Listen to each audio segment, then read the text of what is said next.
You might have gotten laid off at age 62, 3, 4, and you thought, okay, well, might as well just take my Social Security. But then you got another job. So you're like, well, now what do I do? Social Security allows you a once-in-a-lifetime redo, where they allow you to withdraw your benefits, reset it so there's no damage, and you can let your Social Security continue to grow. Now, the rule states that you can only do this once in your life, and you can't have been on Social Security more than 12 months.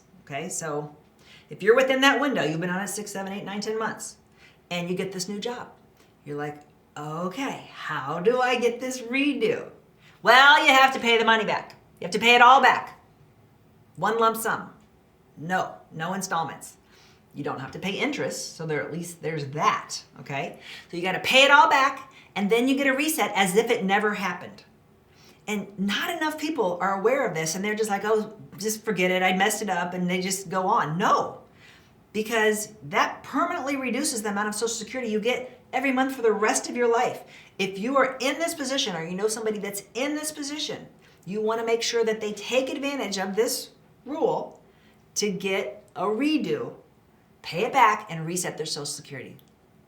If you learned something today, hit the subscribe button. If you like this video, you might really like this video. Check it out.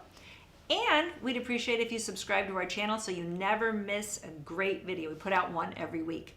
Check in the description below this video for a link to our cheat sheet on Social Security and Medicare.